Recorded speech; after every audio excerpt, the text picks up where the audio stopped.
Assalamualaikum warahmatullahi wabarakatuh. Alhamdulillah, alhamdulillahilladzi khalaqal mauta wal hayata liyabluwakum ayyukum ahsanu amala. Asyhadu an la ilaha illallah wahdahu la syarikalah wa asyhadu anna sayyidana Muhammadan abduhu wa rasuluh alladzi la nabiyya ba'dah. Allahumma sholli ala Muhammad sayyidil mursalin wa imamil muttaqin wa ala alihi wa sahbihi wa man da'a bida'wati ila yaumil qiyamah ma ba'du. Hadirin rahimakumullah, mahasiswa atau juga para peserta yang ada di Facebook, pada kesempatan malam ini saya eh, sebenarnya tujuan awalnya itu mau rekaman ya, rekam bahan perkuliahan yang membahas terkait dengan masalah riba ya.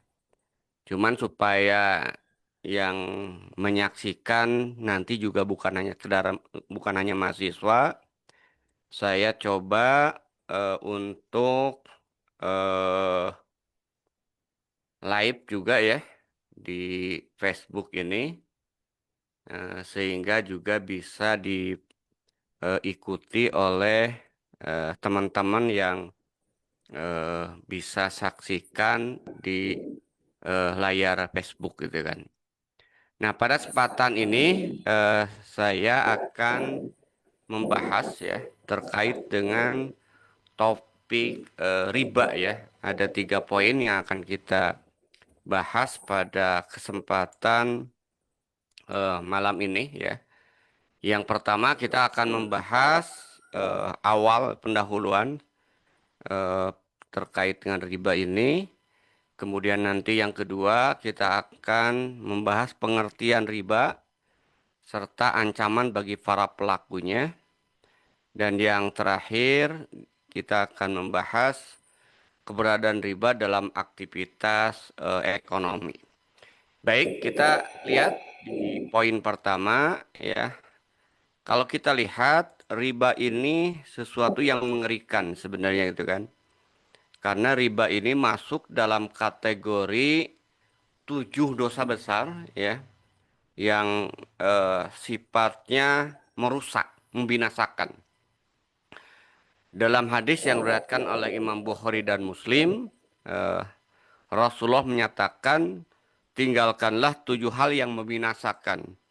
Dan dari 7 hal tersebut, salah satunya itu adalah riba. Ya. Ini hadis riwayat Bukhari dan Muslim.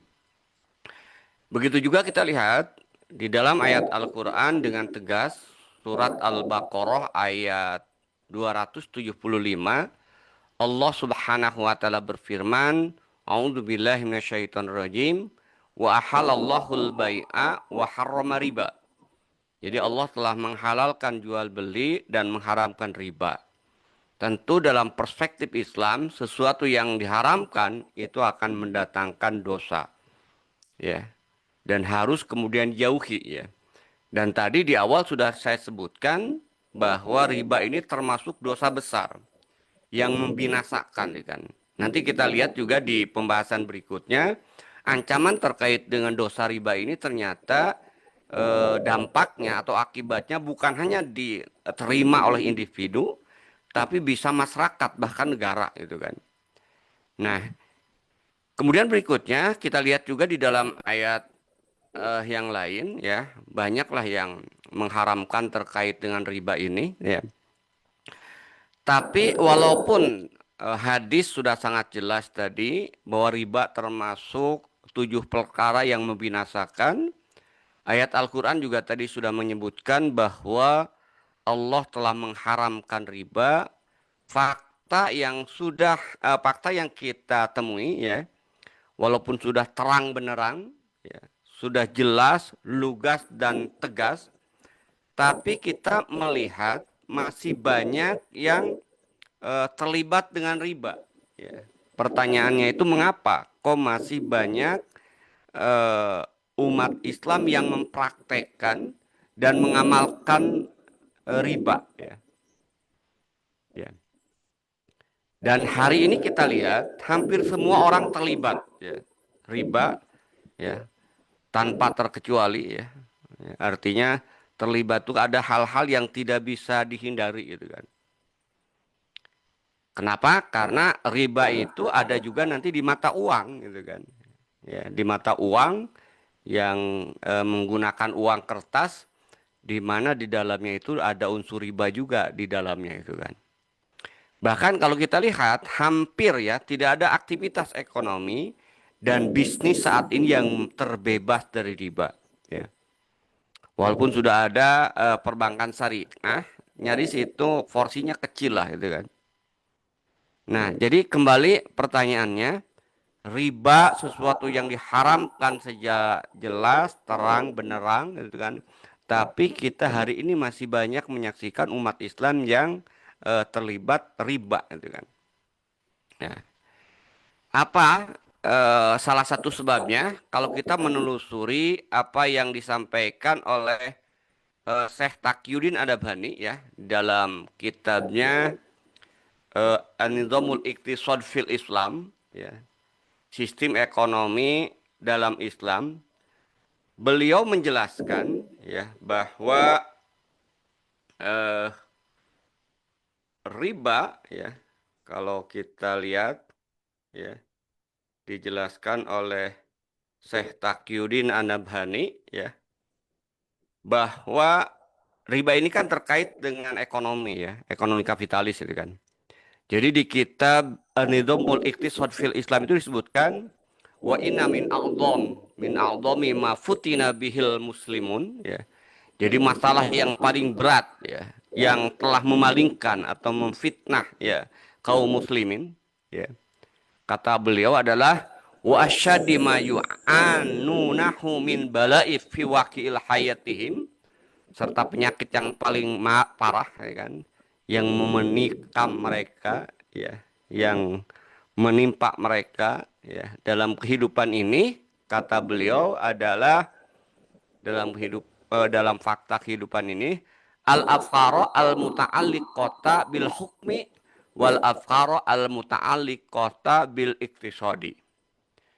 Jadi perkara yang memalingkan umat Islam ya, serta penyakit yang paling parah yang diderita kaum muslimin dalam kehidupan mereka saat ini adalah masalah yang menyangkut pemerintahan dan ekonomi. Pemerintahan kita saksikan, fakta yang sedang kita saksikan hari ini adalah bagaimana saudara-saudara kita di Palestina ya yang harus menderita, mereka dibunuh, dibantai, dibom gitu kan oleh Yahudi laknatullah. Tapi ironisnya penguasa-penguasa yang ada di sekitar mereka mendiamkan. Kenapa? Karena mereka terpenjara oleh sebuah fikroh pemikiran terkait dengan nasionalisme dan demokrasi. Nah, yang kedua itu ekonomi. Nah, ekonomi sudah kita jelaskan di awal tadi. Salah satu yang kemudian menimpa umat Islam di bidang ekonomi itu adalah riba, gitu kan. Nah, bahkan di dalam kitab ini, di dalam kitab Al-Iqtisad, Syekh Taqiyuddin menyatakan juga fahiya min aksaril afkari allati wajadat qabulu tarhibil ladal muslimin. Ya.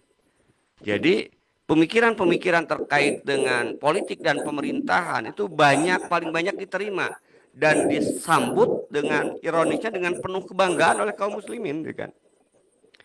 Bahkan beberapa nanti kita lihat juga beberapa minggu ini atau mungkin diramai di TikTok itu kan ada ulama itu kan, syekh yang ngakunya syekh itu kan, yang mengatakan bahwa bunga abang itu halal, bukan riba. Ya. Nah ini apa yang digambarkan oleh Syekh Taqiyuddin itu kita saksikan hari ini. Demokrasi misalnya pemerintahan, mereka kemudian menganggap seolah-olah mengidentikan dengan musyawarah. Padahal jauh sama sekali, beda sama sekali. Gitu ya. Nah di sisi lain juga kalau kita lihat negara-negara barat, menurut Syekh Taqiyuddin, Wa min aksaril afkhari allati yuhawilul ghadabu tatbiqaha amalian wa yasharu ala tatbiqiha fi da'bi mutawassilin.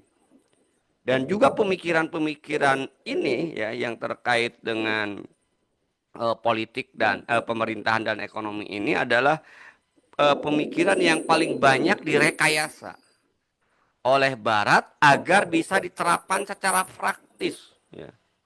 Bahkan mereka senantiasa mengawasi upaya penerapannya dengan gigih dan terus menerus. Ya kan? Kenapa? Karena kalau kita lihat kan setelah Barat ya merubah metode penjajahannya setelah hancurnya Daulah Utsmani, mereka melakukan penjajahan secara fisik gitu kan. Kemudian ternyata eh, penjajahan fisik mungkin dirasa kurang efektif ya.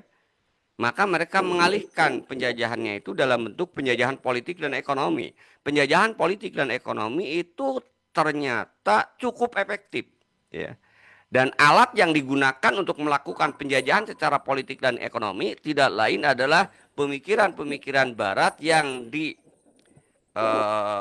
ekspor, gitu kan, yaitu demokrasi dan sistem ekonomi kapitalis.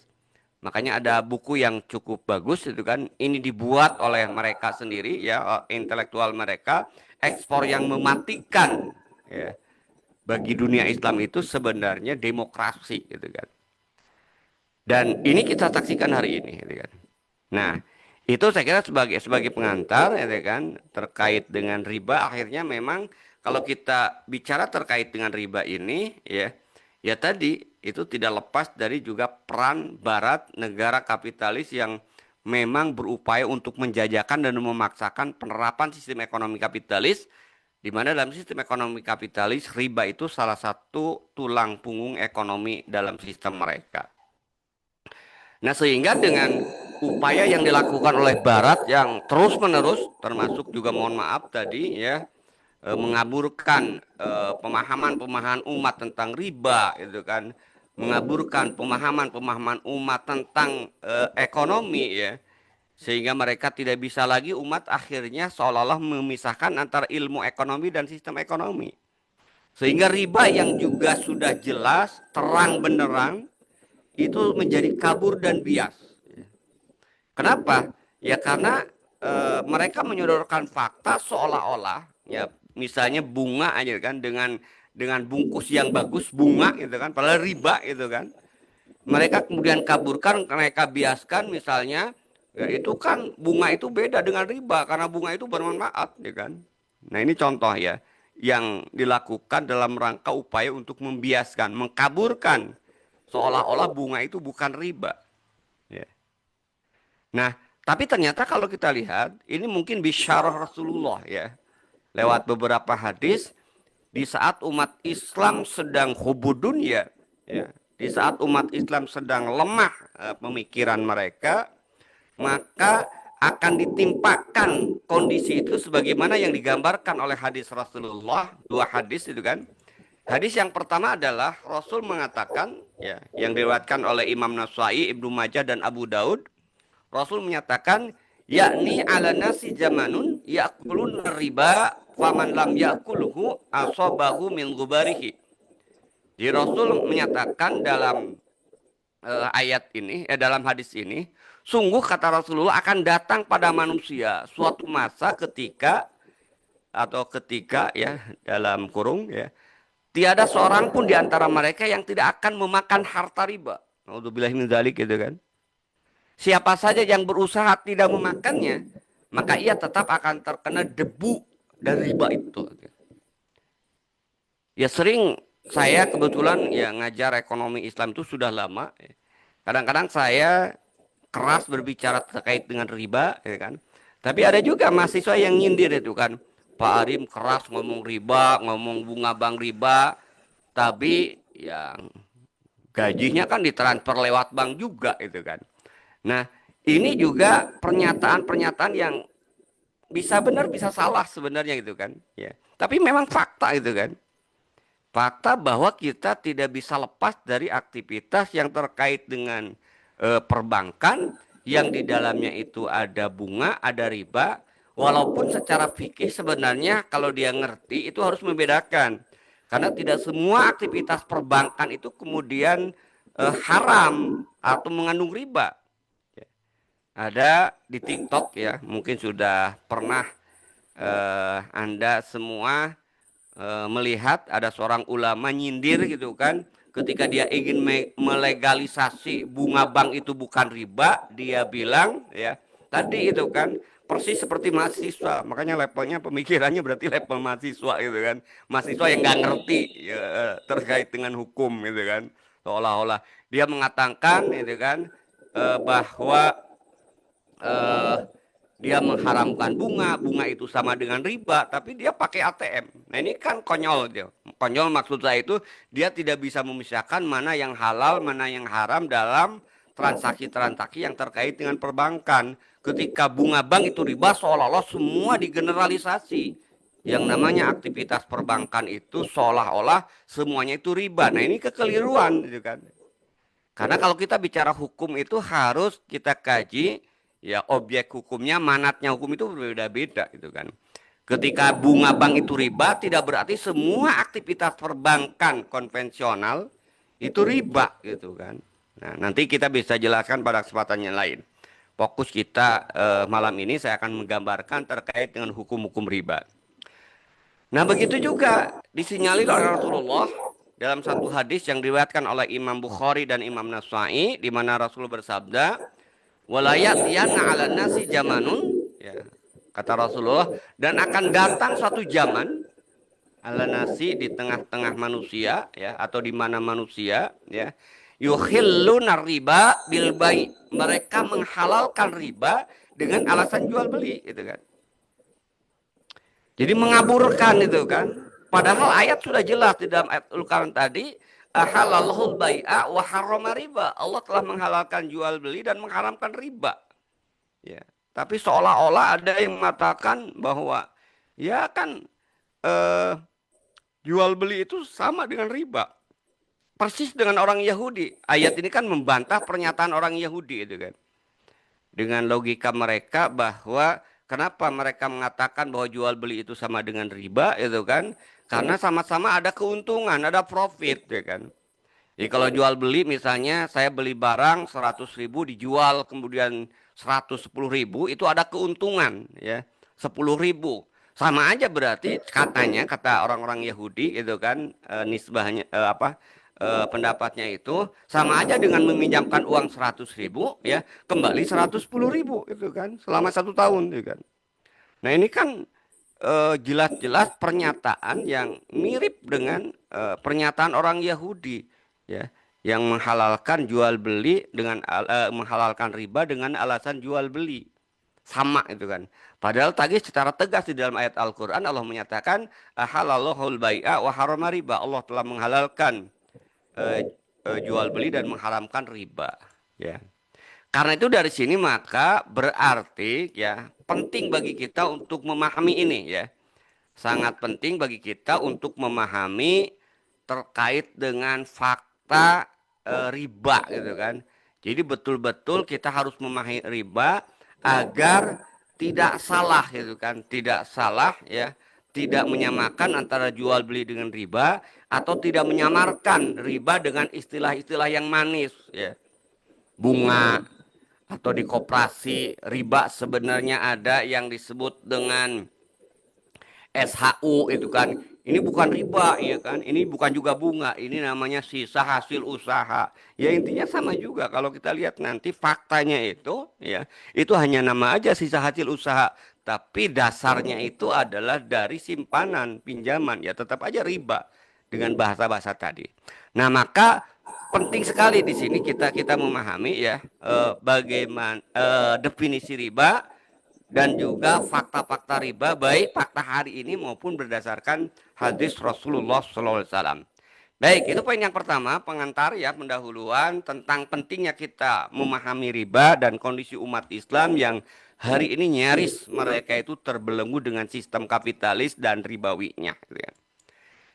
Kita lihat yang poin yang kedua, apa sih yang disebut dengan riba, gitu kan? Kalau kita perhatikan ya, riba ya secara bahasa itu adalah ziyadah, ya.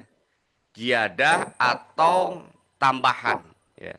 Jadi riba secara bahasa itu ziyadah atau tambahan. Nah, sementara menurut istilah, ya, secara istilah yang disebut dengan riba itu adalah disebutkan ya secara istilah itu di sini ya. Kullu ziyadah ziyadatin li ahdil muta'aqadain fi aqdil muawadhah min ghairil muqabil. Jadi disebutkan bahwa riba itu ya adalah setiap tambahan kullu ziyadah bagi salah satu pihak yang berakad ya, dalam akad pertukaran ya yang itu tanpa ada pengganti. Artinya tambahannya itu bukan karena bisnis, tambahannya itu karena pinjam uang, gitu. Itu riba, gitu ya. Atau definisi yang kedua itu kan, huwa riba itu juga ziyadah fi muqabilil ajli. Jadi riba itu adalah tambahan sebagai pengganti dari waktu. Makanya ini sebenarnya definisi ini nanti menggambarkan dua jenis riba ya. Ada yang disebut riba fadl dan ada riba yang disebut dengan riba nasi'ah. Sementara dalam kitab yang lain atau dalam buku lain, riba itu didefinisikan di kamus asyarikat ya kan. Riba itu adalah sama ya definisinya kulu ziyadati masyrutati ya. Jadi setiap tambahan yang disyaratkan fil akdi fil akdi dalam sebuah akad, akad ini tentu pinjaman ya. Khaliyah an iwadin masyru'in yang itu yang tambahannya tadi bukan dari kompensasi yang sesuai dengan syariat atau kosong dari kompensasi yang sesuai dengan syariat. Artinya tambahan yang memang dihasilkan dari pinjaman tadi. Nah, itu saya kira definisi dari riba ini. Nah, dari definisi ini kita bisa diambil dari mana? Ya, kalau istilah syariat ya diambil dari nas baik Al-Qur'an maupun hadis, gitu kan. Jadi nanti kita lihat misalnya sekarang kita lihat ya definisi lain di hadis itu disebutkan bukan hanya sekedar tambahan sebenarnya itu kan. Hadis yang diriwayatkan oleh Imam Al-Baihaqi ya. Rasulullah menyatakan kullu qardin jaru manfaatun fahuwa riba. Jadi di sini disebutkan setiap manfaat yang ditarik dari qardun. Nah, ini qardun ya. Dalam bahasa Arab itu nanti harus kita bedakan pinjaman itu dalam bahasa Arab itu nanti ada qardun, ada dain ya, ada ariyah. Itu beda itu kan. Jadi hadis ini yang menyatakan terkait dengan riba itu adalah qardun atau kulu qardin. Setiap pinjaman, setiap manfaat ya, setiap pinjaman yang mengambil manfaat ya. Hutang di sini ya, qardun, pinjaman dalam bentuk uang gitu kan. Yang mengambil manfaat itu adalah riba. Nah, dari situ kita bisa melihat ya dari definisi riba tadi nanti kita akan perjelas lagi ya bentuk-bentuk riba yang ada di dalam hadis itu kan. Nah, kita lihat ya kan riba diharamkan oleh Allah Subhanahu wa taala sesuai dengan fakta yang saya jelaskan di awal, nanti juga akan kita bahas lagi lebih lanjut ya kan. Nah, sekarang ancaman terkait dengan pelaku riba ya. Jadi sesuatu itu diharamkan biasanya kalau dalam bahasa fikih itu ada qarina. Ada qarina, ada petunjuk yang pelakunya itu mendapat azab atau berdosa ya di sisi Allah Subhanahu wa taala. Dan faktanya kalau kita lihat riba ini ternyata ancamannya, kesengsaraannya bukan hanya di akhirat ya. Di dunia juga akan dirasakan. Ya, nanti akan kita lihat ya. Hadis itu banyak menggambarkan bahwa ancaman riba, dosa riba, dampak dari riba bukan hanya itu akan dirasakan di akhirat ya. Juga sejak dunia pun akan dirasakan ya, bukan hanya oleh individu, nanti kita lihat juga bahkan masyarakat dan negara akan menerima dampaknya ketika riba itu kemudian menyebar di tengah-tengah masyarakat. Jadi yang pertama adalah kita kembali ya, Allah menyebutkan di dalam Al-Quran, artinya kembali itu mengungkap kembali Al-Quran. Di dalam surat Al-Baqarah ini disebutkan, Allah berfirman, "Ahalallahul bai'a wa harrama riba." Allah telah menghalalkan jual beli dan mengharamkan riba. Ya. Maka kalau kita pernah mendengar kaidah syara itu kan, jadi sesuatu yang diharamkan oleh Allah itu adalah fasad. Dan fasad itu akan mengakibatkan kerusakan. Ya. Misalnya di dalam ayat Al-Quran, Zuharul fasadu fil bari wal bahri bima kasabat aidinas. Di situ kemaksiatan fasad di sana. Riba itu adalah kemaksiatan. Dan karena kemaksiatan pasti itu akan menimbulkan bencana. Bukan hanya di akhirat tapi juga di dunia. Dan yang paling ngeri sebenarnya, kalau di dunia mungkin ada batasnya ya, kesengsaraan dunia. Tapi yang harus kita takutkan bagi orang yang beriman, ya, di dalam surat Al-Baqarah ini juga itu kan, dalam ayat yang lainnya itu kan, ayat yang lengkap maksudnya. Di sini sebutkan, ya, alladzina yakuluna riba la yakumuna illa kama yakumul ladzi yatakhabbatuhu syaiton minal masih gitu kan. Jadi ini digambarkan oleh Allah di dalam Al-Quran ini, orang-orang yang memakan riba dia tidak akan bisa berdiri tegak. Tapi berdirinya itu secara terjemahan bebas itu adalah sempoyongan, ya.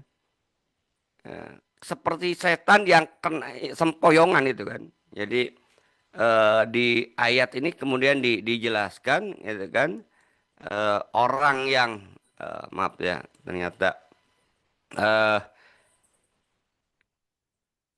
silakan bisa ya Anda para mahasiswa buka terjemahan lengkapnya ya. Jadi artinya surat Al-Baqarah 275 tadi yang menggambarkan bahwa orang yang memakan riba dia tidak akan bisa tegak jalannya itu ya, kecuali sebagaimana ya orang yang berjalan karena kesurupan atau kemasukan setan bahasanya itu kan. Nah, kenapa? Nah, ini disebutkan tadi. Zalika bi annakum, karena mereka mengatakan qalu innamal bai'u mislu riba. Mereka mengatakan bahwa jual beli itu sama dengan riba, ya. Padahal dalam ayat berikutnya wa halallahu bai'a wa harrama riba. Allah telah menghalalkan jual beli dan mengharamkan riba.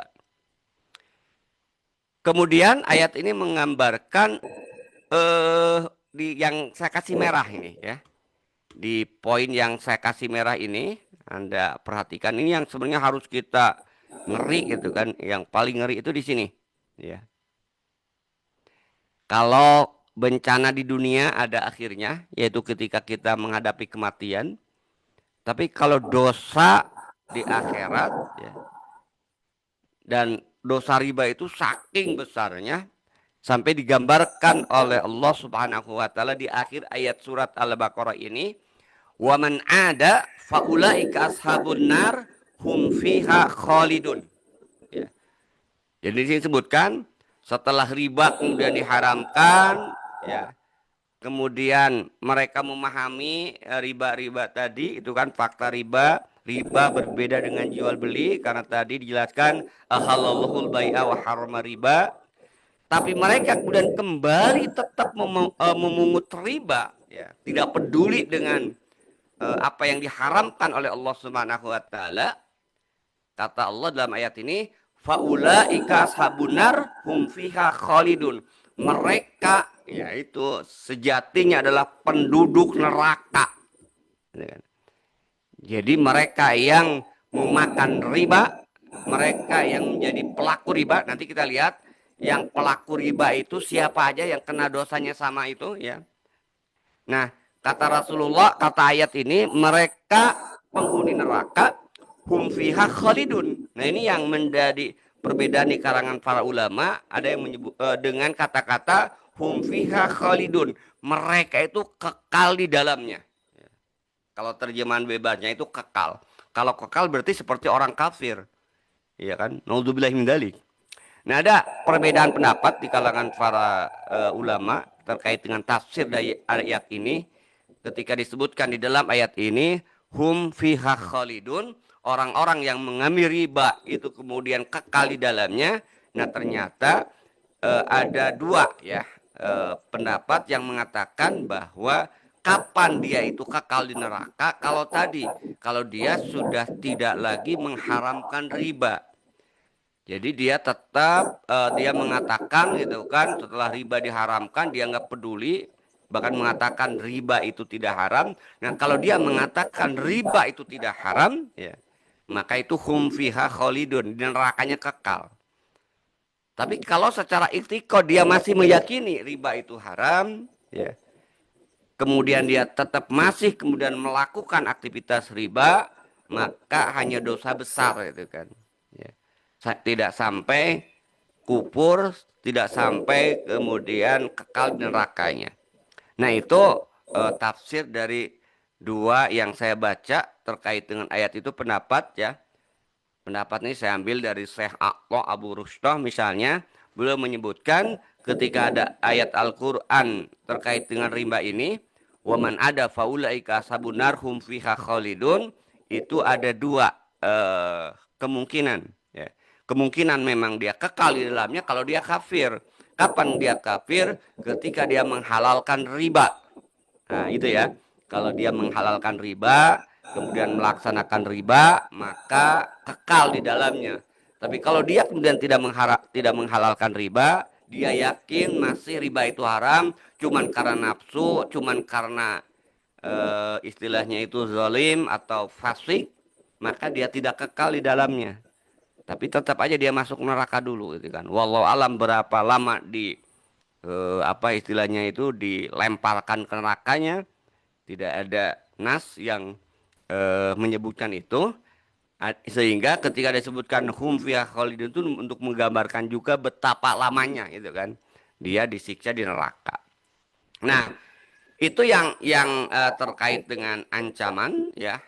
Nah, ternyata kalau kita lihat eh, sahabat-sahabat sekalian, rekan-rekan mahasiswa ataupun juga sahabat Facebooker ya yang nonton di Facebook, ancaman terkait dengan riba ini itu bukan hanya kepada individu, ya. Individu diancam, ya. Tapi masyarakat, ya, komunitas juga ternyata.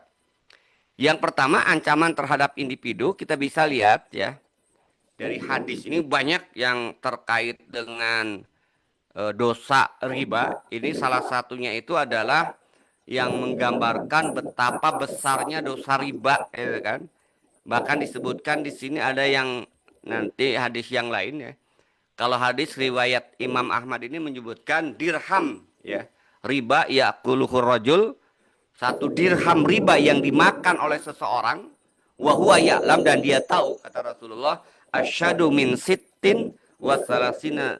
Nah, jadi dosanya itu lebih berat ya dibandingkan dengan 36 kali berzina. Nauzubillahi min dzalik.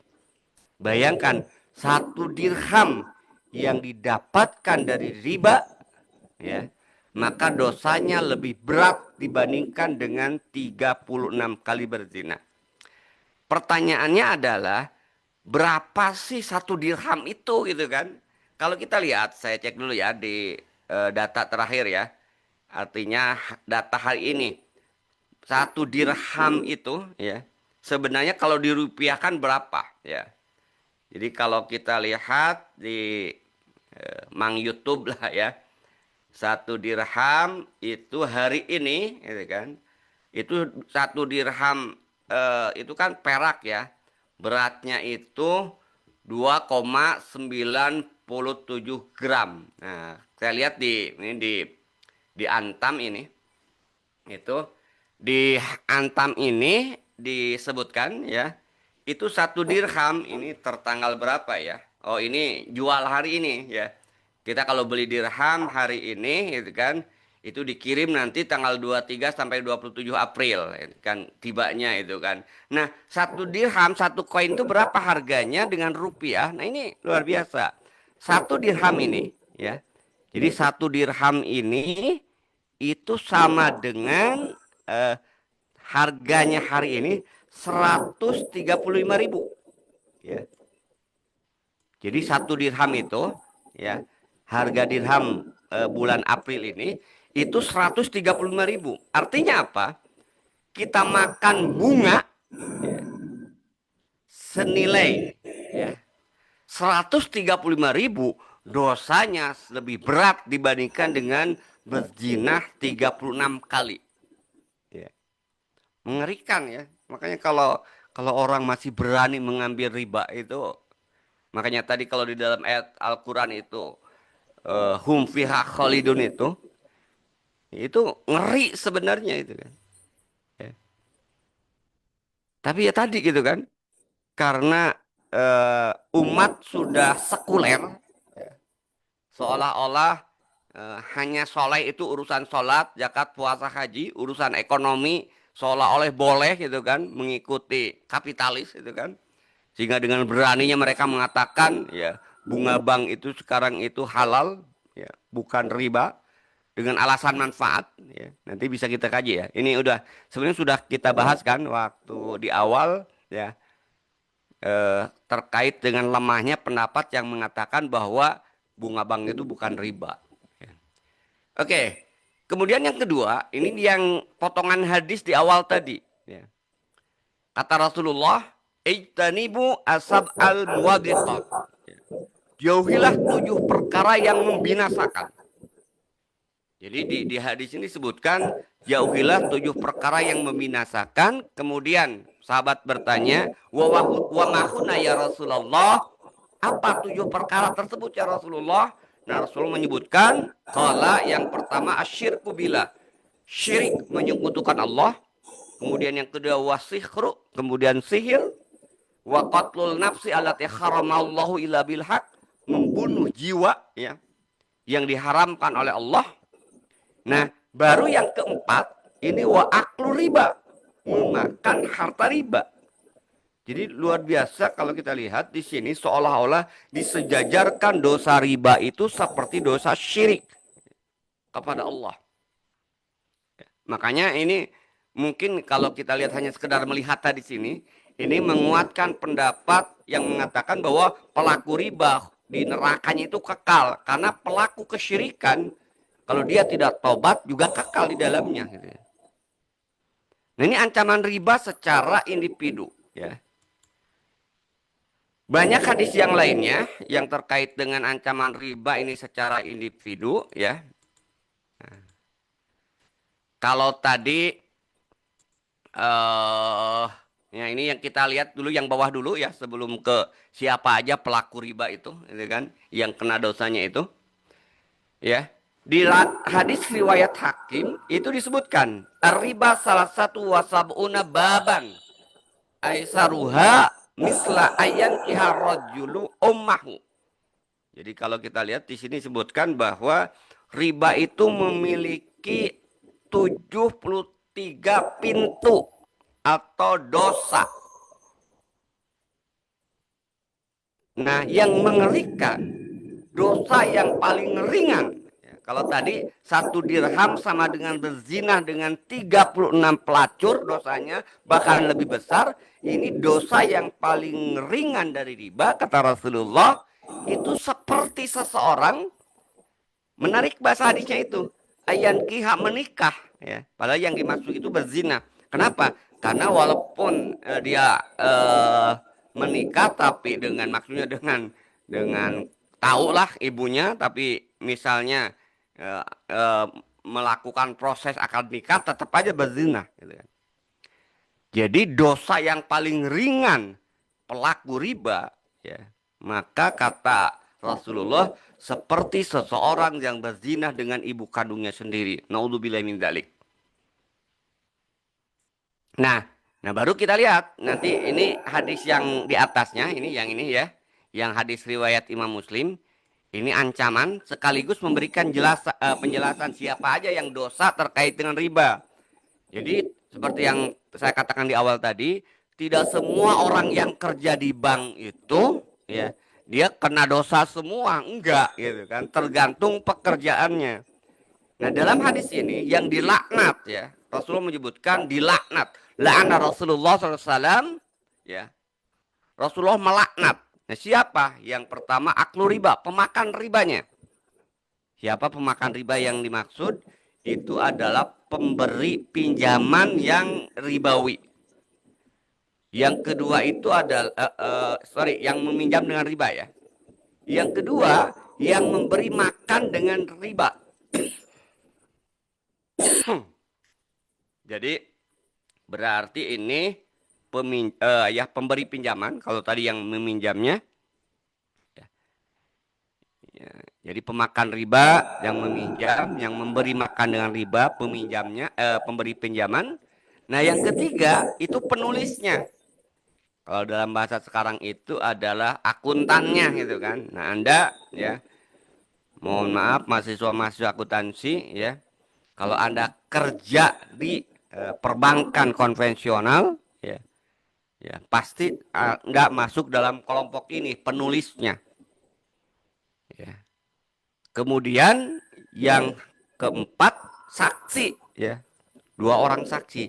Nah, inilah yang dilaknat dalam aktivitas riba. Tidak semua gitu kan, kalau kita lihat. Jadi kalau ada ustadz yang mengatakan eh, mengharamkan bunga bank tapi dia punya ATM, nah itu dia tidak ngerti hukum secara detil. Dia generalisasi. Padahal jangankan di bank syariah gitu kan, di bank konvensional juga itu ada tabungan tanpa riba, tabungan tanpa bunga. Nah itu di sana ya, ya walaupun tidak sampai itu ada yang faktanya mubah, ya, tapi ada yang mengatakan subhat, tapi tidak sampai haram gitu kan. Kenapa? Karena akadnya itu akad menyimpan tanpa bunga, gitu kan. Karena ada bank konvensional sekarang kita nabung menyimpan uang aja, gitu kan. Kita tidak ada bunga di dalamnya, gitu kan. Nah, untuk menarik uang di ATM kita bayar. Nah, itu menggunakan fasilitas ATM dan sebagainya itu bayar, gitu kan.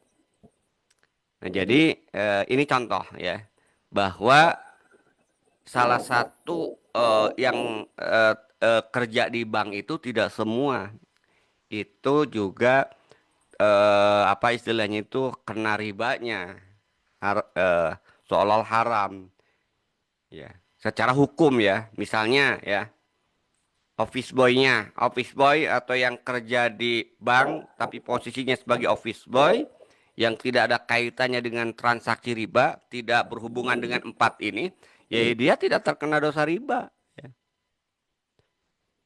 ya walaupun kalau lebih amannya ya ada yang mengkaitkan ta'awanu kan, itu kan terlalu jauh gitu kan, karena kalau digeneralisasi ya dengan menggunakan hadis ta'awanu alal birri wa taqwa wala ta'awanu alal ismi wal udwan ya. Ya akhirnya semua akan kena kalau begitu gitu kan. Tapi kan kalau kita bicara hukum syara itu terkait dengan objeknya, pekerjaannya apa gitu. Ya, kemudian yang itu yang ancaman individu ya, terkait dengan pelaku riba. Bahkan dalam hadis yang lain yang cukup panjang, saya nggak cantumkan hadisnya itu kan. Orang pelaku riba nanti di akhirat itu mereka akan dilemparkan ke dalam sungai darah. Dalam hadis diriwayatkan oleh Imam Bukhari ya, saya cuplik bagian akhirnya saja itu kan. Lalu Nabi berkata, aku bertanya kepada dua malaikat tentang orang yang berada di sungai itu. Artinya di sungai tadi ya, sungai darah bahasanya itu kan. Jadi ya supaya nyambung kita bacakan aja ya hadisnya karena terjemahannya. Bahwasanya beliau didatangi oleh dua malaikat. Lalu mereka berkata, marilah ikut bersama kami. Hingga akhirnya dua malaikat itu membawa beliau ke sebuah sungai darah. Di dalam sungai tersebut ada seorang yang sedang berenang. Sementara itu di pinggir sungai ada orang lain yang menghadap ke bebatuan. Dan ia memandang ke arah orang yang berenang di tengah sungai.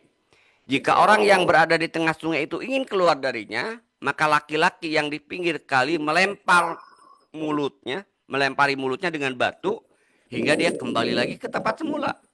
Nah ini. Lalu Nabi berkata, ya, kepada dua malaikat tadi. Aku bertanya kepada dua malaikat tentang orang yang berada di sungai itu. Mereka menjawab, adapun orang yang engkau datangi tadi di sungai, lalu mulutnya disumpal batu, itu adalah pemakan riba. Ngeri kan? Ya. Dosa terkait dengan riba ini. Ya. Ini baru individu. Ancaman yang Allah berikan kepada individu. Nah, ternyata riba ini bukan hanya individu yang diancam. Yang akan mendapat bukan laknat itu yang bencana itu kan. Tapi juga masyarakat. Ya. Dalam hadis yang diriwayatkan oleh Imam Baihaqi, Imam Al-Hakim dan At-Tabrani, ya, Rasulullah bersabda, "Idza dhuhara zina wa riba fi qaryatin faqad ahallu bi anfusihim azaballah." Coba, ngerinya kan luar biasa. Rasul menyatakan dalam hadis ini, jika zina dan riba, ya, zoharo, nampak terang-terangan, bahasa kita sekarang dilegalkan, fi qaryatin, di sebuah kampung, faqad ahalu bi anfusihim azaballah, sungguh mereka telah menghalalkan azab dari Allah Subhanahu wa taala. Ini yang kita lihat ya. Kalau dengan ancaman, kalau tadi ya hadis-hadis di awal yang saya sebutkan, itu ancaman secara individu. Nah sekarang secara komunitas. Kalau masyarakat kemudian membiarkan riba, ya, dan perzinahan nampak terang-terangan, tidak merasa malu lagi, ya, bahkan bangga itu kan. Kan orang-orang bangga itu kan. Wah mobil baru ya leasing 3 tahun, tapi ada yang ngomong gitu kan dengan bangga itu kan. Maksiat kok bangga. Nauzubillahi min dzalik. Leasing itu pasti riba gitu kan. Ya. Jadi terang-terangan, bahkan bangga individu dan masyarakatnya, maka kata Allah dalam hadis ini yang disampaikan Rasulullah, itu sungguh mereka telah menghalalkan azab dari Allah Subhanahu wa taala.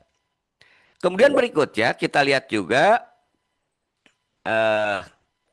ancaman perang, mengerikan ini kan. Di dalam Al-Qur'an surat Al-Baqarah sama ya, ayat 278, 277, 278, Allah menyatakan, ya ayyuhalladzina amanu taqullaha wa daru ma baqiya minar riba in kuntum mu'minin. Ini menarik gitu kan. Makanya kalau kita lihat, kalau tidak komprehensif, ini juga seolah-olah menguatkan tuh kan, bahwa orang pelaku riba itu dipertanyakan keimanannya gitu kan. Ya walaupun saya katakan tadi Syekh Aqta mengatakan kalau dia masih ada rasa berdosa dan tidak menghalalkan riba, keimanan masih ada. Ya. Jadi dalam ayat ini, wahai orang-orang yang beriman, ittaqullah, bertakwalah kepada Allah, wadaru ma baqiya minar riba, tinggalkanlah sisa-sisa riba. Ini artinya ayat yang terkait dengan riba ini menggambarkan ya, sebelum ada turun pengharaman riba, itu orang ya belum kena taklif ya, artinya belum kena hukum untuk meninggalkan. Tapi ketika turun ayat yang terkait dengan ahalallahul bai'a wa harrama riba, Allah telah menghalalkan jual beli dan mengharamkan riba, maka diperintahkan pada orang-orang yang beriman untuk meninggalkan riba, meninggalkan sisa-sisa riba yang belum dipungut. Misalnya itu kan, dia memberikan pinjaman kepada temannya gitu kan, 10 juta ya. Pokoknya udah lunas gitu kan, tinggal misalnya bunganya masih ada yang tersisa. Nah, tinggalkan itu gitu kan.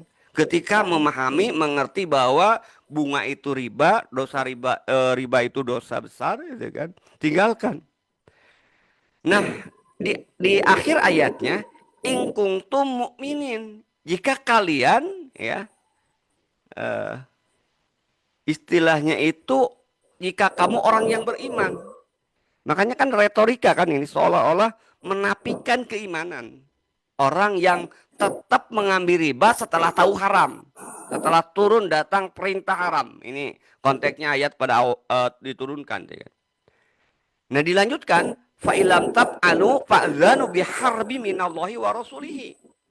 Jika kalian tidak meninggalkan sisa riba tadi, ya, fa'zanu, maka ketahuilah bahwa Allah dan Rasulnya, ya, biharbi minallahi wa rasulihi, ngajak perang bahasa Sunda namanya. Jadi orang yang tetap mengambil riba, ya, tidak meninggalkan, maka ketahuilah bahwa Allah dan Rasulnya akan memerangimu, atau Allah dan Rasulnya telah mengizinkan untuk diperangi. Mengerikan kan? Nah, Ibnu Abbas dalam tafsir Ibnu Katsir, ya, disebutkan, ya kan, terkait dengan penjelasan ayat ini, dia menyebutkan siapa saja yang masih tetap mengambil riba dan tidak mau meninggalkannya, maka telah menjadi kewajiban bagi imam atau khalifah untuk menasihati orang tersebut. Akan tetapi kalau mereka masih tetap membandel, nah ini tadi ya, implikasi dari perang itu, maka seorang imam, khalifah, kepala negara dibolehkan untuk memenggal lehernya, atau dengan kata lain pelaku riba bisa dihukum mati dalam sistem Islam. Betapa luar biasa ancaman terkait dengan pelaku riba ini, gitu kan. Kalau masih, makanya wajar kalau masih kita nyaman dengan riba ini, ya tadi, ingkung tum mukminin, dipertanyakan sebenarnya keimanannya, gitu. Oke, kita lanjut ya. Berikutnya, nah, lalu, nah ini supaya kita tidak tertipu lagi-lagi, kita harus memahami secara detail terkait dengan keberadaan riba dalam sektor kehidupan. Atau dengan kata lain, jenis-jenis riba itu seperti apa sih? Ya, faktanya dalam kehidupan kita sehari-hari, ya. Pertama ya, riba itu ada yang membagi menjadi dua. Yang pertama riba fadl, ya. Riba fadl ini adalah ini jenis riba ya. Yang pertama riba fadl, yaitu tambahan pada akad pertukaran, tabadul, pertukaran antara barang-barang ribawi tanpa memberikan pengganti. Maknanya apa? Nanti kita lihat ya. Artinya tanpa memberikan pengganti, tanpa memberikan kompensasi itu ada kelebihan tapi bukan konsekuensi dari aktivitas yang lain. Kelebihannya itu hanya semata-mata pertukaran barang ribawi tersebut. Nah, barang ribawi itu apa? Ada apa? Ada 6. Ya. Nah, ini yang ada ikhtilaf juga di kalangan para mujtahid, ya kan? Apakah hanya 6 ini aja atau kemudian bisa dianalogikan ke yang lain? Kalau saya mengikuti pendapat Syekh Aqsa, ya, dalam pembahasan terkait juga Syekh Taqiyuddin An-Nabhani dalam kitab Sistem Ekonomi Islam yang membahas tentang riba, juga Abdul Qadir Zalum di dalam kitabnya Al-Amwal fi Daulah Khilafah, ya. Barang ribawi ini hanya 6 dan tidak bisa dianalogikan, dikiaskan kepada yang lain. Apa 6 barang ribawi ini? Nanti kita lihat dalilnya. Cuman barangnya bisa saya sebutkan di dalam hadis, di dalam slide ini: emas, perak, gandum, jewawut, kurma, dan garam. Nah, kalau Anda lihat di beberapa buku yang dikarang di Indonesia, itu kan ada yang menyamakan gandum, jewawut, kurma itu makanan pokok, maka beras juga dianggap barang ribawi. Kalau saya tidak setuju itu kan, karena ya di dalam hadis ini, kalau dalam bahasa kajian ilmu bahasa Arab, kajian lugohnya itu, ya, 6 jenis barang ini adalah ismun jinsi, gitu kan, bukan isim mausuf, ya.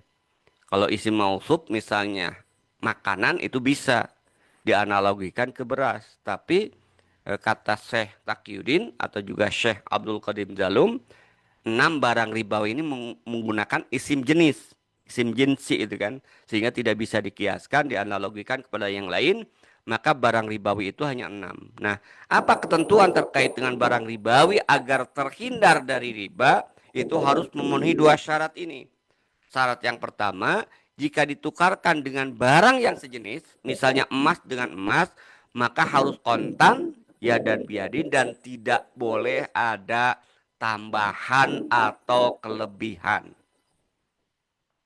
Kalau ditukarkannya sejenis. Jika tidak sejenis, misalnya emas ditukar dengan perak, boleh ada tambahan karena memang beda faktanya nilainya itu kan. Misalnya 1 gram, kalau emas dengan emas ya. Misalnya emas ditukar dengan emas, emas kok bisa emas ditukar emas? Ya bisa aja gitu kan. Misalnya emas lantakan atau emas batangan ditukar dengan emas perhiasan. Nah, harus sama-sama. Emas perhiasan 5 gram, emas lantakannya, emas koinnya juga 5 gram. Enggak boleh misalnya karena emas perhiasan itu sudah ada ukirannya, sudah ada proses pembuatannya. Misalnya ditukarkan emas perhiasan 4,5 gram, misalnya ditukar dengan emas koin itu 5 gram. Itu enggak boleh. Itu riba. Haram. Nah, itu kalau emas dengan emas. Jadi harus kontan, harus juga nilai beratnya sama. Tapi kalau misalnya beda antara emas dengan perak ya, maka tetap harus kontan tapi boleh ada perbedaan berat. Misalnya 100 gram perak ditukar dengan 10 gram emas, boleh. Karena memang faktanya harganya ya secara harga juga beda itu kan. Tapi bukan semata-mata harga, tapi secara nas memang membolehkan. Ya. Itu riba fadl ya, yang terkait dengan barang ribawi ya. Nah, kemudian kita lihat, nah ini tadi ya, hadis terkait dengan barang ribawi atau riba fadl itu apa? Hadis yang diriwayatkan oleh Imam Muslim, ya, Rasulullah bersabda, "Az-zahabu bil-zahabi wal fiddatu bil-fiddah wal biru bil-birri wa syairu bis-syair wa tamru bitamri wal milhu bil-milhi mislan bimisli." Masalan mislan bimisli ya. Sawaun bisawain, yadan biadin. Nah, jadi disebutkan bahwa emas ketika ditukarkan dengan emas, perak ditukarkan dengan perak gitu kan. Gandum, al-bur itu ditukarkan dengan gandum.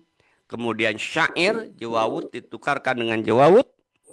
Kemudian watamru, tamar itu kurma, kurma ditukar dengan kurma. Kemudian milhu, garam ditukar dengan garam, maka syaratnya itu adalah harus mislan bimislin, ya. Harus sama, sawaan bisawain. Itu syarat pertama. Yang kedua, ya dan biadin, kontan. Nah, faida italafat hadihil asnaf, tapi kalau dari keenam itu berbeda, ya. Fabi'u, maka tukarkanlah atau jualkanlah kaifa syi'tum, sekehendakmu. Artinya kusnya bisa beda. Ya, garam dengan kurma, misalnya 1 kilogram kurma ditukar dengan 5 kilogram garam, boleh boleh kalau sepakat.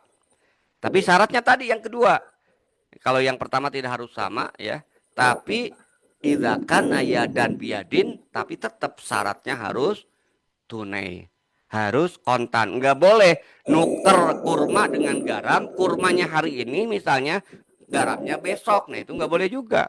Itu riba juga. Kalau kurmanya hari ini, garamnya besok. Kenapa? Karena tidak terpenuhi syarat ya dan biadin. Ya. Itu yang terkait dengan riba fadl, ya kan? Nah, kemudian yang kedua, nah maaf ini saya jelaskan tadi ya. Nah, apakah ini beras masuk itu tadi? Beras itu nggak ada, nggak masuk karena di sini menggunakan isim jinsi, bukan isim mausuf. Ya. Padahal kalau kita lihat kalau menggunakan isim mausuf seolah-olah ini kalau disebutkan gandum dan jawawut itu hampir sama ya, walaupun dengan eh, istilahnya itu nanti akan saya contohkan di slide berikutnya. Mirip jawawut dan gandum ini, tapi itu dibedakan, gitu kan, penyebutannya itu kan. Nah, itu riba fadl ya. Nah, ini contoh gitu kan. Ini barang ribawi emas. Misalnya tadi ya, koin emas ditukar dengan emas lantakan, ya tetap boleh karena ditukarkan syaratnya kontan dan timbangannya sama. Kalau ada perbedaan, maka itu riba. Nah, ini perak juga sama ya. Misalnya kan ini jelas perak yang sudah dibuat sebagai cincin dengan perak batangan kan jelas beda. Ini kan sudah ada ukiran bagus tuh kan. Nah, bahasa bahasa ekonominya manfaatnya mungkin lebih tinggi. Ya, tapi tetap aja kalau ditukarkan itu tidak boleh beratnya itu beda. Ya. Dan harus kontan. Kalau beratnya beda, misalnya perak yang sudah dibuat cincin ini beratnya 4 gram ditukar dengan perak lantakan 5 gram, itu riba, enggak boleh. Ya, ini barang ribawi yang kedua, gitu kan? Nah ini yang ketiga, ini gandum. Ya. Gandum biasanya bahan bakar roti, gitu kan? Dengan gandum itu ditukarkan harus sama beratnya, ya. Dan harus kontan. Nah ini tadi syair, ini mirip kan? Jawawut, syair, ya. Ini seperti ini, gitu kan. Nah ini nggak bisa dianalogikan. Ini kan sama dengan makanan pokok, berarti beras masuk enggak? Walaupun tadi saya katakan ada yang mengatakan beras masuk karena dianalogikan gandum dan syair atau kurma. Tapi enggak, ini beda, gitu kan. Karena isimnya isim jinsi tadi, gitu kan. Nah itu, nah ini kurma ya. Misalnya kurma ini kurma setengah matang atau disebut dengan rutob dengan kurma matang ditukar. Kalau ditukar, walaupun secara harga beda, itu nggak boleh kemudian ditukarkan dengan jumlah timbangan yang beda. Kalau yang ini sekilo, 1 kilogram, ya, ini juga harus 1 kilogram dan kontan. Ya. Atau misalnya itu kan, kurma yang agak mahal itu kurma ajwa, kurma Rasulullah. Kemudian kurma sukari ya, kalau kita lihat kurma ajwa itu sekilonya itu sampai 200.000. Kalau di sana itu saya beli 40 real per kilogram ajwa yang bagus itu kan. Tapi ada kurma sukari yang 40 real itu 3 kilo. Nah kalau ditukarkan tetap itu harus kurma ajwa sekilo, kurma sukari sekilo. Padahal harganya itu 3 kali lipat. Nah, lalu solusinya apa? Kalau ditukarkan tidak boleh ada kelebihan. Misalnya orang yang banyak anaknya itu kan punya kurma ajwa 1 kilo karena banyak membutuhkan jumlah yang beli banyak. Misalnya dengan kurma sukari tadi ditukar 3 kilo nggak boleh. Jual dulu kurma yang ajwa tadi, baru belikan kurma sukari. Nah itu boleh.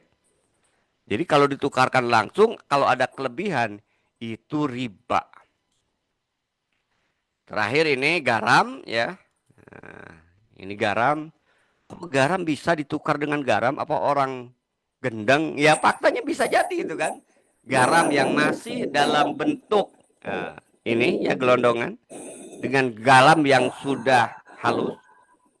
Tetap ketika ditukar ini 1 kilo harus ini 1 kilo. Atau sekarang ada ya garam yang sudah mengandung yodium dengan garam yang belum mengandung yodium, harganya beda. Tapi ketika ditukarkan tetap kualitasnya kuantitasnya sama walaupun kualitas beda dan harus kontan. Kalau tidak kuantitas sama dan kontan itu riba, haram ya. Nah itu adalah riba yang jenis yang pertama. Yang kedua, riba jenis yang kedua itu disebut dengan riba nasi'ah ya. Riba nasi'ah ini adalah bentuknya itu pinjaman uang ya kebanyakan ya kan. Jadi riba nasi'ah itu didefinisikan tadi ya, tambahan yang diberikan sebagai pengganti dari waktu. Bahasanya gini kan, ini orang eh, punya uang 1 juta dipinjamkan dibayar ya. Nanti 6 bulan yang akan datang bunganya 5% misalnya itu kan. Berarti dia mengembalikan 1 juta plus 5% dari 1 juta ya kurang lebih 1% itu berapa? 10.000 ya. 10.000 ya kalau 50.000 maaf ya. Kok 50.000? Kalau 6 bulan 5% ya pinjaman 1 juta 5.000 ya. 6 bulan 5%, 5 kali 1 juta 5.000 ya. 5% kalau 50% 500 oh 50.000 gitu ya. Bunganya 50.000 ya. Nah itu kan ya itu kenapa wajar, karena ada yang mengatakan wajar karena tadi kan orang itu kehilangan potensi untuk menggunakan uang itu karena dipinjamkan. Maka 50.000 itu sebagainya tadi kalau dalam bahasa hadisnya ini, definisinya ini pengganti dari waktu. Karena yang meminjamkan itu dia selama 6 bulan tidak bisa menggunakan uangnya karena dipinjamkan, maka yang 50.000 sebagai bunganya itu sebagai kompensasi dari waktu tadi. Nah ini riba nasiah. Kalau dalam bahasa ekonomi ya, bahasa akuntansi ya, yang pernah mungkin Anda nanti kalau belajar di akuntansi manajemen itu ada yang disebut dengan opportunity cost ya. Biaya peluang yang hilang gitu kan. Misalnya kalau uang 1 juta ini saya gunakan untuk bisnis ya, beli barang misalnya, beli barang 1 juta ya, dijual lagi ya, barang itu jadi katakanlah ngambil untung tadi 10% aja, 1.100.000. Nah, maka ketika uang ini dipinjamkan, ya, maka hilanglah peluang itu, maka sebenarnya bunga itu katanya itu ya sebagai pengganti dari kompensasi dari dia tidak bisa memanfaatkan uangnya karena dipinjamkan. Nah inilah sebenarnya persis dengan orang Yahudi yang mengatakan bahwa halalahul bai'a, apa jual beli itu sama dengan riba itu kan, dengan logika seperti tadi gitu kan. Nah langsung oleh Allah dibantah halalahul bai'a wa harrama riba. Allah telah menghalalkan jual beli dan mengharamkan riba. Nah, ini nanti riba nasiah ini yang sekarang banyak ya. Kalau riba fadl tadi mungkin jarang lah itu kan. Nah, riba nasiah ini yang akan kita temui di tengah-tengah masyarakat. Riba nasiah ini disebut juga riba jahiliyah. Kenapa? Karena masyhur di zaman jahiliyah sebelum Islam datang gitu kan. Nah, gimana prakteknya? Bentuknya itu gini. Jadi seseorang meminjamkan hartanya kepada orang lain untuk masa tertentu, dia mengambil jumlah prosentase tertentu dari harta tersebut setiap bulan, sedangkan pokok hartanya tetap. Jika peminjam tidak mampu melunasi pada waktunya, diberi waktu tambahan dan pungutan tambahan. Makanya muncul di dalam ayat Al-Quran, al-fal mudha'afah, riba itu yang berlipat ganda. Nah ini riba nasiah. Nah, apalagi contoh riba nasiah, nanti kita lihat. Nah, riba nasiah itu nanti bentuknya banyak, bukan hanya sekedar tambahan dalam bentuk barang yang sama, tapi bisa juga yang lain.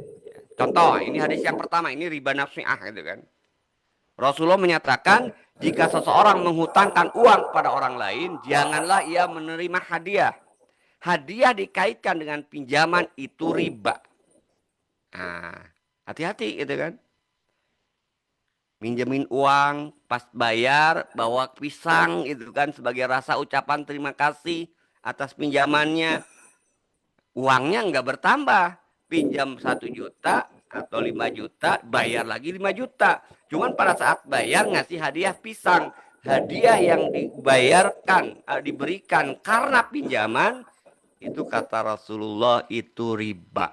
Ini riba nasiah dalam hadis ini ya. Apakah ada lagi? Ada. Ya.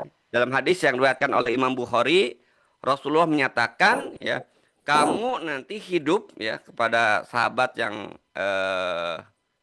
istilahnya itu yang akan pergi ke satu daerah. Ya. Kamu hidup di dalam sebuah negeri di mana riba tersebar luas. Karena itu jika salah seorang berhutang padamu dan ia memberikan sekeranjang rumput, bayangkan rumput pun ya kan, atau gandum atau jerami bahkan, janganlah kamu terima karena itu adalah riba. Ya, ini sama dengan hadiah. Kalau di sini ya, kalau tadi disebutkan hadiah, kali ini langsung disebutkan barangnya. Hadis yang lainnya masih bentuk riba nasiah, tidak dapat hadiah. Misalnya nggak dapat pisang, jerami atau yang lain, tapi diberi jasa. Nah, jasa apa? Jasa transportasi. Nah, ini diakod ya, seperti misalnya istilahnya itu dia minjam riba, nah kemudian pinjam uang, kemudian diberi tapi syaratnya itu nanti ngakod ya, nganterin lah itu kan. Ini gambar aja ini lucu juga itu ya. Orang menggendong kambing gitu kan. Tapi yang maksud ini dalam hadis ini adalah jika salah seorang di antara kalian memberikan hutang al-qardun lalu ia diberi hadiah tadi ya, sudah sama. Nah, atau si pengutang membawanya di atas kendaraan, maka jangan ia menaikinya, janganlah menerima hadiah itu, kecuali yang demikian itu biasa terjadi antara keduanya sebelum ada utang piutang. Artinya ini juga sama, riba. Contoh sederhana apa? Gini ya, ini contoh mahasiswa lah ya. Misalnya ada teman Anda yang istilahnya itu kehabisan bekal. Kiriman dari orang tuanya, transfer dari orang tuanya itu belum ada gitu kan. Minjem ke temannya. Kata temannya itu ini saya kasih pinjam lah gitu kan. Saya kasih pinjam 1 juta ya. Bayar bulan depan. Nah, tapi syaratnya saya ini mau mudik nih, mau pulang nih. Tolong ya, anterin saya ke terminal. Ya, kebetulan pulangnya lewat terminal. Kebetulan yang minjem itu bawa motor. Nah, kalau naik motor tadi diantar motor ke terminal dari tempat kos ke terminal sebagai syarat dari diberinya pinjaman itu riba, haram. Ya. Sama seperti hadis ini tadi diberi si pengutang membawanya di atas kendaraan. Maksudnya itu kompensasi gitu kan dari utang. Ini juga riba. Kemudian berikutnya kita lihat masih riba nasiah. Nah ini dijamu makan. Ya gitu kan. Sate lagi atau kambing bakar misalnya. Riwayat hadis riwayat Imam Baihaqi, Rasulullah kemudian menyebutkan, jika salah seorang di antara kalian memberikan hutang, al-qardun lagi-lagi, dan si penghutang menawarkan kepadamu makanan, maka janganlah kamu menerimanya. Dan jika penghutang menawarkan tunggangan, jangan pula, ini sama dengan tadi ya, ia menerimanya, kecuali yang demikian itu sudah biasa terjadi di antara keduanya sebelum utang piutang. Ya. Jadi ngasih makan kepada pemberi utang ketika dikaitkan dengan pemberi utang tadi itu riba, haram ya. Pinjemin uang dong saya, nanti saya traktir lah. Nah itu riba, nggak boleh ya. Kecuali kalau tadi sebelum utang piutang memang ya karena sudah dengan teman saling traktir ya bolehlah itu kan. Cuman tadi kadang-kadang batasnya tipis. Ini neraktir itu karena kebiasaan atau karena diberi pinjaman. Yalah, kamu udah ngasih pinjam saya 10 juta lah, saya traktir lah sekarang makan. Nah itu riba kalau itu. Jelas itu. Hati-hati gitu kan. Itu riba yang terkait dengan nasiah. Makanya tadi kalau secara bahasa ziyadah, maka sebenarnya tidak hanya sekedar tambahan, manfaat. Makanya hadis yang lain itu dari kullu qardin jaru manfaatun fahuwa riba. Itu ya. Nah, berikutnya kita lihat bentuk riba nasiah dalam pertukaran uang. Ya, kalau tadi kan bentuknya itu manfaat barang, hadis-hadis tadi ya, atau jasa juga. Nah, sekarang apa sih bentuk riba? Nah, ini contoh ya. Contoh ini juga riba ya, ini tukar uang ya. Ini haram. Haramnya di mana? 1 dolar ditukar kalau sekarang sih 20.000 ya sebenarnya karena 17.000. Tapi katakanlah masih 10.000.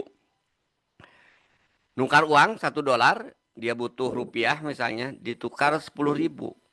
Tapi dolarnya sekarang, rupiahnya besok. Atau kebalikannya, rupiahnya sekarang, dolarnya besok. Nah itu nggak boleh.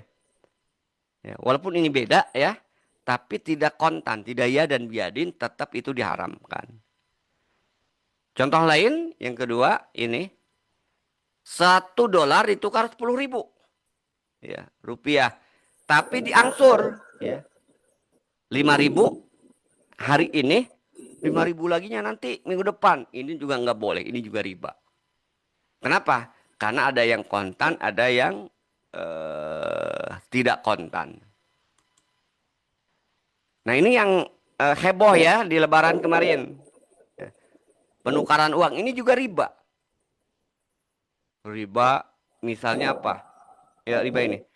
10.000 ditukar dengan uang 5 ribuan. Jadinya 90.000. Itu riba. Ditukar dengan yang lebih kecil lagi. 2 ribuan misalnya. Dapatnya 85.000 misalnya. Karena ada juga. Nanti kita lihat di slide yang kedua itu. Ada yang protes. Kemahalan dulu mas 10.000. Sekarang jadi 15.000 katanya. Itu riba. Mengerikan ya kan. Kenapa? Karena uang rupiah itu sejenis. Uang dengan uang. Rupiah dengan rupiah. Maka ketika ditukarkan tidak boleh ada kelebihan.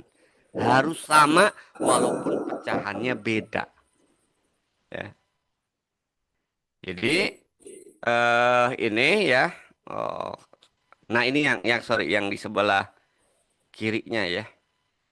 Oh, oh ternyata yang protesnya itu nggak saya cantumkan gitu kan. Ada yang lain protes. Protesnya itu bukan karena kelebihannya, tapi terlalu besar. 100.000 ditukar jadi 85.000 ya. Nah, katanya turun mahal, harusnya 100.000, 90.000 lah. Gitu. Mau 90.000, mau 85.000, bahkan mau ditukar dengan 95.000, tetap itu riba karena tidak sama ya nilainya itu kan. Padahal sama-sama rupiah. Oke, itu contoh riba nasiah. Nah, riba nasiah yang lain, yang ini lebih banyak juga dengan bahasa yang manis seperti yang saya katakan tadi. Yang pertama bunga bank. Interest atau fawaidul bunuk itu adalah bentuk modern riba nasiah. Ada juga bunga pada transaksi yang lain juga termasuk riba nasiah yang diharamkan. Bunga di pegadaian. Nah, kita menggadaikan barang, dapat pinjaman, kemudian ada bunga itu juga haram walaupun bukan minjam uang. Bukan minjam uang, walaupun menggadaikan akadnya, jaminan. Tetap aja karena esensinya minjam uang, jaminan laptop, jaminan motor misalnya, kemudian bayar bunga. Nah, ini juga masuk riba nasiah. Ya.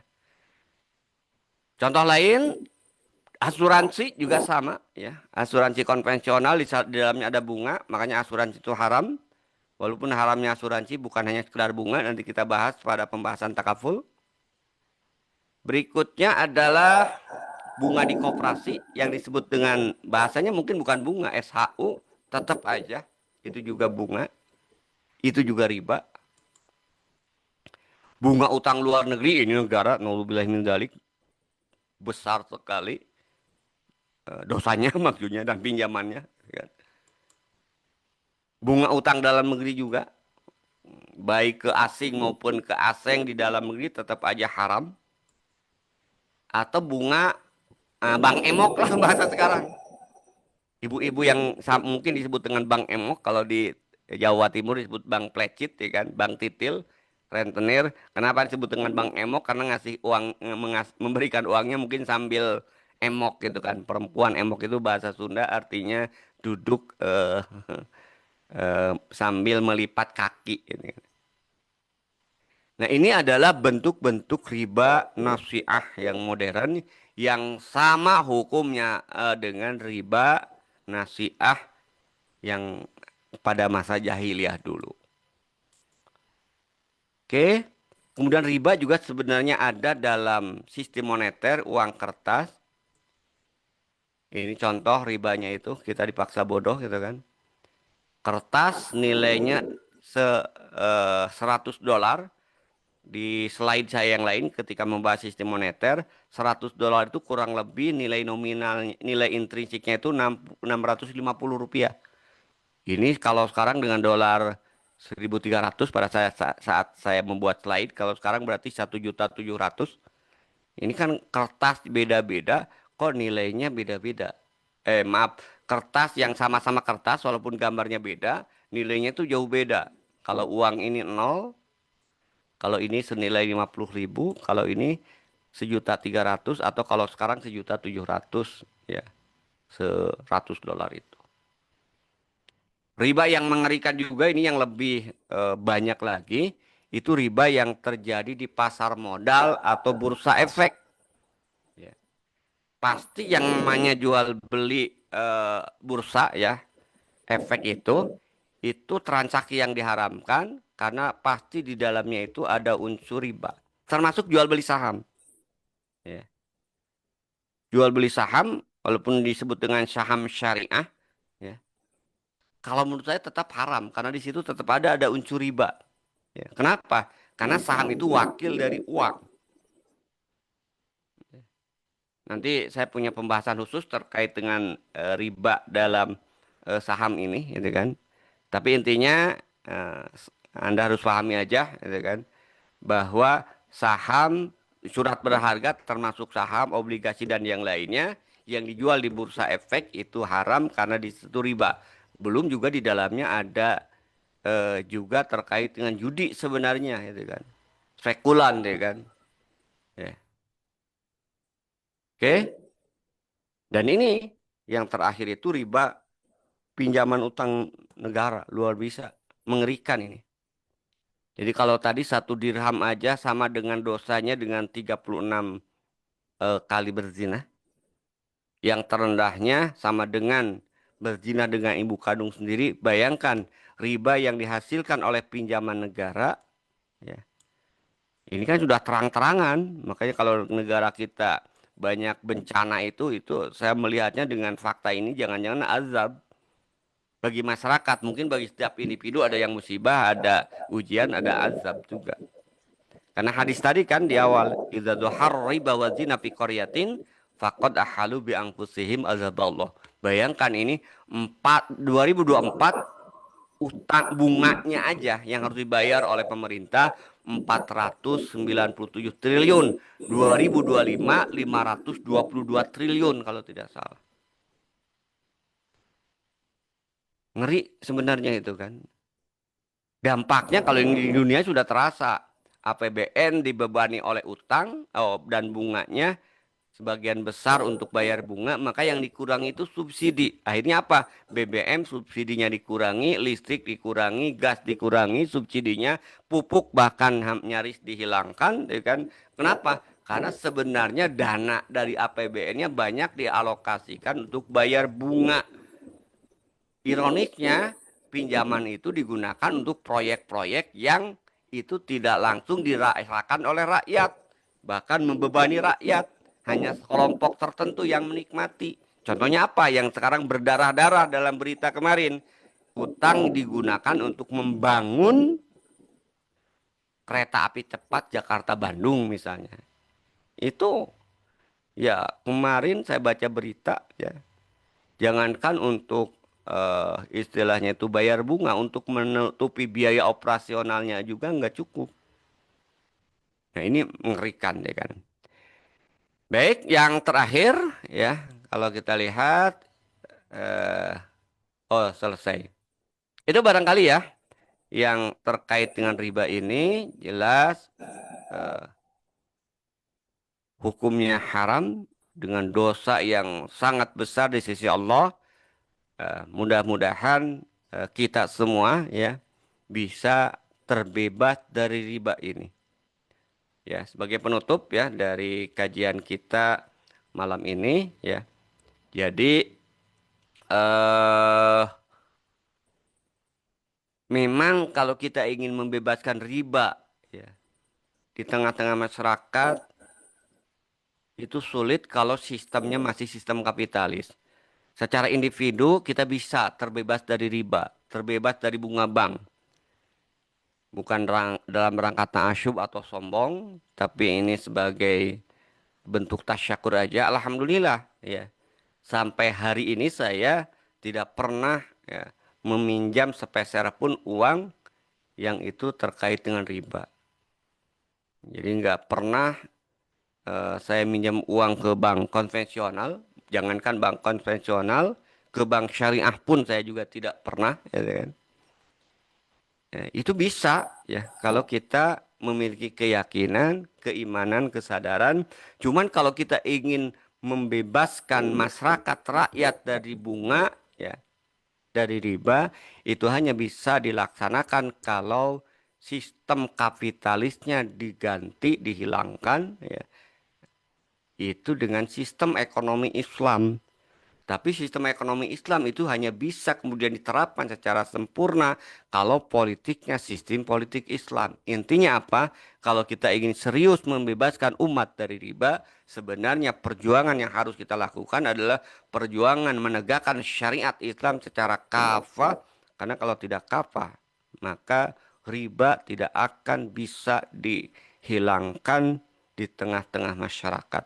Itu barangkali ya yang bisa saya sampaikan. Nanti ya kita lanjutkan kalau ada yang mau diskusi ya di kesempatan yang lainnya. Terima kasih. Assalamualaikum warahmatullahi wabarakatuh.